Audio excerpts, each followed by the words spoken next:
నేను ఎన్నో సందర్భాల్లో కలిశాను. ఆయన ఆలోచనలు, ఆయన విధానం, ఇటువంటి వ్యక్తి కదా మన భారతదేశానికి కావాలి, మోడీ గారు లాంటి వ్యక్తి అనిపించింది. కాబట్టి మీ ఓటును ఆలోచించి వేయండి. డబ్బు నేను ఎన్నో సందర్భాల్లో చెప్పాను, ఇద్దరూ డబ్బులు ఇస్తారు, ఆ డబ్బులు మనవే, లంచాలు తీసుకున్న డబ్బులే. ఆ డబ్బులు తీసుకోండి, ఓటు మాత్రం మనసుకు నచ్చిన వాళ్ళకు వేసి మన భారతదేశ భవిష్యత్తు ముందుకు వెళ్ళేదానికి ఈ యువత సహకరించండి. Once again best of luck. ఈరోజు క్లుప్తంగా ఒక చిన్న విషయం చెప్పేసి వెళ్దామని వచ్చాను. ఇప్పుడు మనందరూ ఏంటంటే, ఇప్పుడు అమెరికా చూసుకున్న అవి ఒక డిఫరెంట్ స్టేట్స్, అవన్నీ కలిస్తే ఒక కంట్రీ అయ్యి యునైటెడ్ స్టేట్స్ ఆఫ్ అమెరికా అన్నారు. మన ఇండియా ఉంది, ప్రతి ఒక్క స్టేటు డిఫరెంట్ లాంగ్వేజెస్, డిఫరెంట్ కల్చర్స్, అన్ని డిఫరెంట్ కల్చర్స్, డిఫరెంట్ స్టేట్స్ కలిసి వస్తే అదే మన భారతదేశం. అలాగే ఈరోజు యుఎస్ఎస్ఆర్ చూస్తున్నారు, దాంట్లో ఉన్న కంట్రీస్ ఎలా ఉన్నాయి, కలిసి బయటికి వచ్చి యుద్ధాలు చేసే కంట్రీస్, నేను ఎవరితో కలిసి ఉండక్కర్లేదు, నేను ఒంటరిగానే పోరాడతాను అని పోరాడే కంట్రీస్ ఎంత దీన స్థితిలో ఉన్నారో మీరు చూస్తున్నారు. ఎందుకురా వీడిది చెప్తున్నాడు అనుకోవచ్చు మీరు. మనుషులందరూ కలిసి ఉండాలి, కలిసి ఉంటేనే బలం. ఇప్పుడు మనకు చీమల కథ తెలుసు. ఒక చీమ ఒంటరిగా ఉంటే అది బాగా బలహీనంగా ఉంటుంది, అది మనందరికీ తెలుసు. కానీ కొన్ని వేల చీమలు కలిసి వెళ్తే ఒక సర్పాన్నైనా పెద్ద జంతువునైనా చంపి మోసుకొని వెళ్ళగలవు. అది యూనిటీలో ఉన్న పవర్.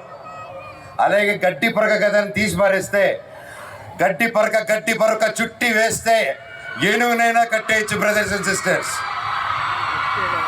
ఇవన్నీ మనకి చిన్నప్పటి నుంచి తెలిసిన పాఠాలే, మీ అందరికీ తెలుసు.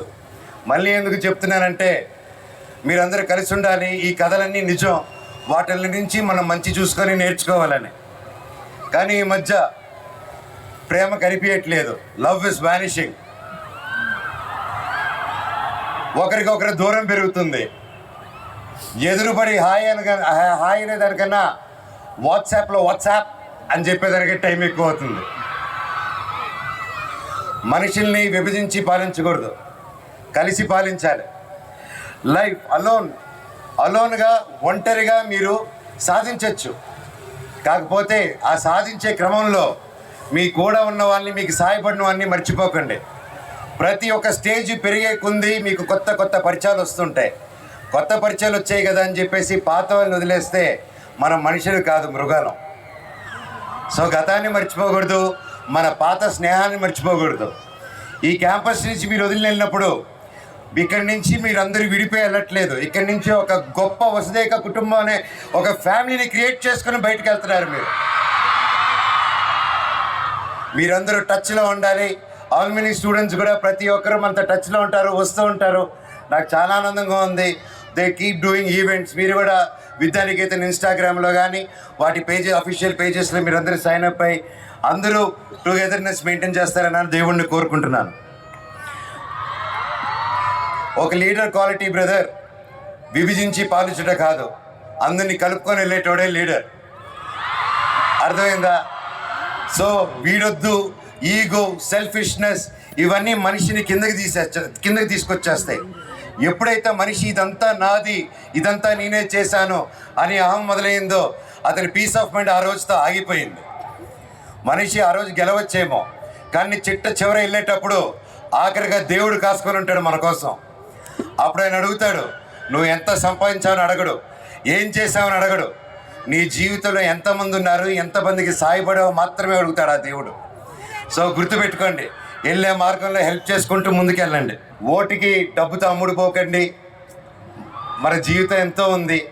మీ లీడర్ని, ఈయన మంచి లీడరా కాదా, ఇతను అందరిని విడదీసుకుంటూ వెళ్తున్నాడా, కలుపుకుంటూ వస్తున్నాడా, ఫ్రాడ్ పనులు చేస్తున్నాడా, ఏదైనా దారుణమైన పనులు చేస్తున్నారా, మీ లోకల్లో మీ అందరికీ తెలుస్తుంది. మీరు అనలైజ్ చేయండి. కరెక్ట్ లీడర్ని చూడండి. 10 మందిని కలుపుకొని వెళ్ళే లీడర్ని వెతుక్కోండి.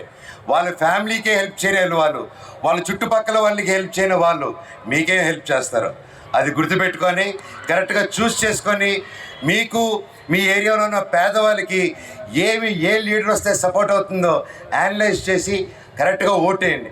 కష్టాల్లో ఉండి డబ్బు ఎక్కువ ఇచ్చేవాళ్ళు నేను వద్దని నేను చెప్పను, కానీ ఆ డబ్బు ఇచ్చాడు కదా ఓటేయకండి. డబ్బు తీస్తే థ్యాంక్ యూ బ్రదర్ అని చెప్పండి. ఆ తర్వాత మీకు నచ్చిన వాళ్ళకి ఓటేయండి.